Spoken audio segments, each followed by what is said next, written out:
Ladies and gentlemen, I'm bringing this to you today. I don't even know where to start. I'm sitting here shaking in my seat because there is so much new information for Red Dead Redemption 2. For those of you guys who have had the luxury of spending the day soaking all this in, I am so jealous of you. I have had 2 classes today and I had to prepare for a pitch presentation. So literally all this is going on and I'm trying to find time to read up on all this information. And it's just like information overload today for Red Dead Redemption 2. So welcome back to the channel. My name is Zach, but you can call me Hazardous. Obviously, we're talking about Red Dead Redemption 2 in this video. We have so much new information to talk about that honestly, if I were to create one video and talk about every single feature and go into detail on why it matters to you guys, we would be sitting here for about 7 or 8 hours. So that's not what we're going to be doing in this video. What we will be doing in this video is talking about all the main points and why they matter and just kind of my take on it. So definitely sit back and relax, grab your favorite drink, grab your favorite food like popcorn and a soda, hang out and watch this video, guys. We're going to be going in depth on a few of these major details. Drop a like if you guys enjoyed, subscribe to the channel if you guys are new, and be sure to check out my Red Dead Redemption 2 playlist down in the description, and stay tuned on the channel over the next couple weeks because we're going to be talking about all this stuff in nauseam. I'm so excited. This is the biggest info dump and news day we've ever seen in Red Dead Redemption 2 pre-release history, more than the gameplay trailer, more than any other trailer we've seen, and any other information that's come out for the game before. So I hope you guys are just as excited as I am, and let's get into this. So one of the first things I want to talk about, and one of the most important probably, is the fact that first-person view is confirmed. Now, this has all been speculated upon. Even trusted reviews leaked this a long time ago, saying that there would be a first-person view. In fact, they actually said it would be a first-person mode. But I think, coming from RockstarIntel.com, they say it's just a first-person view. So it's going to be very similar to Grand Theft Auto 5 first-person, where it's still the third-person game, and you're looking from the first-person perspective. Basically, you're going to be looking like you're in Arthur Morgan's eyes. Like, that's the view it's coming from. That's what first person is, but the controls are still going to be third person, so the cover system's going to feel kind of wonky, I think, and different things like that. It's not going to feel like a true first person game when you go into the first person view, so just be aware of that. It seems like we're headed for a more clunky experience like we saw with Grand Theft Auto 5. Another huge point I want to mention is that weapons degrade over time and they must be looked after. So no longer can you just use weapons infinitely and just fire rounds indefinitely and that's it. Move on to the next gunfight when you want. It seems like you're going to have to clean your weapons, take care of them. Maybe if you get them wet, they have to rust. I don't know what that's going to imply. Like if you go through the swamps and you don't empty the water out the front of the barrel, if you were to submerge the gun in the water, is it going to be able to fire? I don't think they're going to be going into that much detail, but I think if you do get your weapons wet and you try and swim to an island in the sea, your weapon will like rust out and the salt will degrade it, especially if that leaked map is totally confirmed, which it seems like it is, judging out of all these screenshots and everything that's been revealed over the past week. So we're going to have to see kind of what's going on with weapons degrading over time, but it's a cool feature that's really going to make you think about the choices you make in game. Another huge one, San Andreas features are returning in Red Dead Redemption 2 because Arthur needs to eat and rest like we've seen in other games before. Grand Theft Auto 4 and Grand Theft Auto 5, you can get burgers and tacos and chicken and things like that, and you can rest to save the game, but it seems like Arthur's actually going to need to eat and rest in the game, and he can also gain or lose weight like you could in Grand Theft Auto San Andreas. In a Q&A video on my channel, I talked about this, and I didn't think that necessarily gaining weight and losing weight would be a huge functional part of the story, but it seems like coming from these reviewers and these publications, it seems like that's going to be the case. There's also an honor system that's confirmed. This has been speculated upon. Rockstar's never come out and said specifically what the honor system's going to be, but there is going to be an honor system. So even though you're a team of outlaws, I guess you could be a good bandit, quote unquote, or a bad bandit if you so prefer. Arthur is also able to carry a maximum of 2 one-handed weapons along with 2 long weapons or long rifles, and he also packs his hunting knife, a lasso, and throwable weapons such as throwing knives, tomahawks, and things like that, depending on what we're going to be able to see. All of this is controlled by a weapon wheel, so this is kind of the things that people didn't know what was coming with this game before, is that a weapon wheel I thought wasn't confirmed. That was kind of my assumption, and I thought we were only going to be able to cycle through a few weapons, but it looks like the weapon wheel is making a return just so you could choose which weapons to equip, but you won't be able to cycle through all of the weapons you can possibly own. You're going to still have to choose to equip certain weapons, and everything that's included on the weapon wheel is your entire arsenal. There's going to be no D-pad switching, that if you have a sniper rifle equipped in a certain slot, you can't just like go to the right or go to the left and equip a different weapon. It's all going to be whatever's in the weapon wheel is what Arthur's going to have on his person, and that's it. Otherwise, you're going to need to go find a new weapon and pick it up and re-equip something else. Dual wielding is also an unlockable skill. So this is confirmation on dual wielding. We've seen multiple screenshots of Arthur and Micah Bell, and different people have dual wielding pistols, and it seems like we're going to be able to do that guaranteed speed, but not right off the bat. It's going to be a skill that Arthur Morgan is going to have to unlock. And one of the interesting things about this is that they note it as a skill. Are there skill trees? Are we going to have to be able to unlock different skills as well? I can imagine we're going to go through a progression of skill unlocks, but I don't necessarily think there will be a huge skill tree unlock system like we've seen in Far Cry and things like that. But I'm sure these details will come out over the next few weeks. We can ride trains, and fast traveling is also a thing. So this is something that was almost redundant. We could have assumed that we would have been able to ride trains. Unfortunately, it doesn't say that we can drive trains, but it says we can ride them, and fast travel is a thing. Who knows how that's going to work? If we,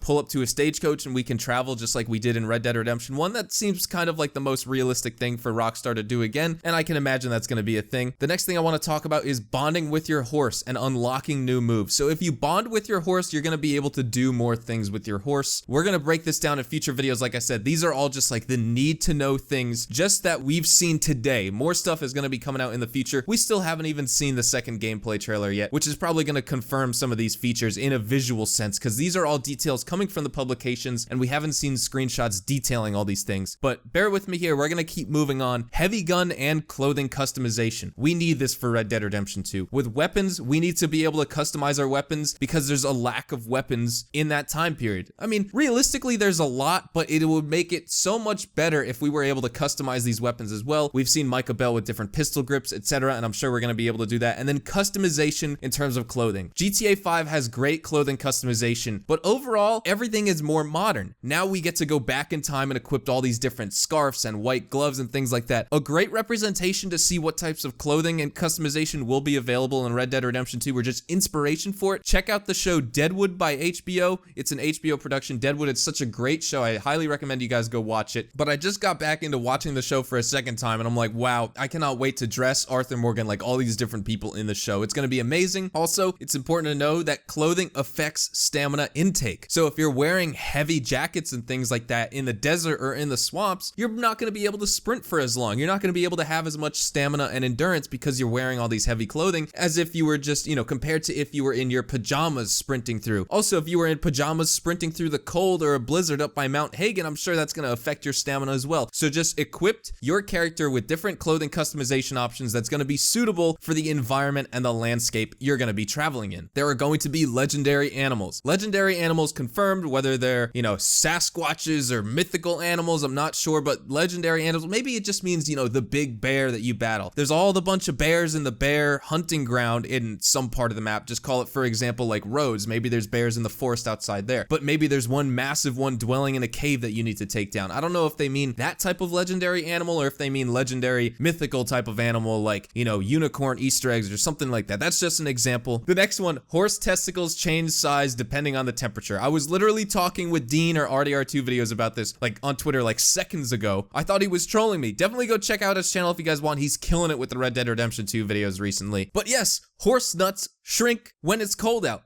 That's super realistic. If we see a detail like that in this game, who knows what else is going to be? I mean, this is so in-depth. I was so pumped for this game, and I thought it was going to be super in-depth, super massive and all that stuff. But now, just knowing all this information, I'm incredibly intimidated by what Rockstar is going to be revealing to us come October 26th. And I hope you guys are super excited. Hair grows over time as well as facial hair. So now hair growth is confirmed. We've seen different screenshots where Arthur Morgan and other people have different hair and beard lengths. Bill Williamson didn't have a beard in one of the screenshots that released on Monday, but now it's confirmed that we will be able to grow out our hair and facial hair, and it seems like other characters are going to be able to do that as well. And in terms of the NPC artificial intelligence and their AI system in this game, it looks like they're going to be able to control that, which I'm super excited about. There's no magical beard growth that's specified, but the barber works with what's there. So that's interesting to know. You can't go from clean shaven to I want a Santa Claus beard. You can go from I want a Santa Claus beard to clean shaven because the barber can just shave it off with a straight razor, right? But you can't just grow a massive beard. It's going to have to be gradual. So that's going to be something you have to adjust to if you're just playing the single player, maybe even online, but none of these are online specific details. Just, I want to make that clear. Either in single player or online, wherever it's available. Probably in online, you'll be able to grow your hair, magically, quote unquote, but in single player, Arthur Morgan can't go from having absolutely no beard to looking like Santa Claus just because he went to the barber. It's going to need to be a gradual thing that you're going to need to grow throughout the days of you traveling through the Red Dead Redemption 2 open world. Now, there's also 5 levels to the Deadeye system. We only saw 3 in Red Dead Redemption 1. The first one, you had to click RB or R1 to enable it, and then you had to lock onto people individually, and you could only get one shot. Then you could lock onto people as you wanted, and I think it was automatic or something like that. And then now you could mark people specifically. So it's like an automatic Deadeye lock on. Then there was the automatic Deadeye lock on one shot, and that was actually the first level, sorry. And then you could customize who and where you wanted to lock onto on certain bodies. But now there's 5 levels to the Deadeye system. I can imagine those 3 making a return, but I want to know down in the comments the other 2 levels that we could be seeing in Deadeye as well. Like I said, I'm not going in detail on any of these features. This is just like keeping you guys in the know for what was revealed today by all these different gaming publications. And this was just the biggest day for Red Dead Redemption 2 news in history. I think we haven't had a bigger day than this yet, and it's all been building up to this. Things are really heating up right now in the Red Dead sphere, so you guys need to be in the know. Subscribe to my channel, stay up to date with absolutely everything, and definitely follow me on Twitter at HazardousHDTV. And it seems like we can take photos and take selfies. I'm not sure how this is gonna work. I'm gonna assume that they're gonna morph this with the Rockstar editor, so if you take a photo in-game, you could choose to upload it to social media or the Rockstar social club or anything like that. But the Rockstar editor and these different photos, I'm not sure how that's gonna work. The cameras back in the day, we saw this in the gameplay trailer. This guy had an old camera where you have to like go under the tarp and have like the dynamite flash sticking up in the air and things like that. So I'm not sure, you know, if taking photos, you're not just gonna be able to pull out your digital camera and snap a photo. I feel like this is gonna be a process to set this thing up. Now maybe in game it's gonna be instant. You choose like to take a photo and like the camera and the stand just appears or something like that. But also I could see them like Arthur going through like a quick time event animation or a small cutscene of setting this thing up. I'm not sure how that's gonna work. Swimming is confirmed. For anyone else who still doubts their swimming, we've seen boats in different trailers and screenshots, but now it's confirmed that he can swim. It's a game in 2018. If we weren't able to swim in this game, I would be super upset, but I can see why people were skeptical on that because we weren't able to swim in Red Dead Redemption 1. I feel like that was just a choice they wanted to make because of some type of glitch or issue. And then there's 2 things I want to talk about. We can take on bounties. Some people didn't think we would be able to take on bounties and hand in the bandits when we capture them because we're outlaws ourselves, so when we approach the law, we'll just get arrested. And my argument for that was, well, maybe the law doesn't know who specifically is in the Vanderlyn gang, just that the Vanderlyn gang is committing all these crimes. So it looks like we'll be able to take on bounties, which is a really good thing. That'll be a good way to make money, I'd imagine. I'm sure they're going to bring more of a challenge to it than we've seen in Red Dead Redemption 1. And then the last thing I want to talk about in this video is that train heists are not limited to missions. They didn't specify bank heists, but train heists are not limited to missions. So it seems to me from this point that you can just board a train whenever you want or ride a horse and jump onto the train if you could do that and start robbing people. That's awesome. Like, that is so cool. I hope you guys are super excited for that. I am so pumped right now. Get excited. Follow me on Twitter at HazardousHDTV over on Twitter. Like I said, I hope you guys enjoyed. Drop a like if you guys are new. Subscribe to the channel as well if you guys did enjoy. And also, just pay attention to the channel over the next couple weeks because we're going to be talking about all these details. I fed you guys with a fire hose here, but these were 19 new details, exclusive details that were revealed today by all these different gaming publications like Polygon, GameSpot,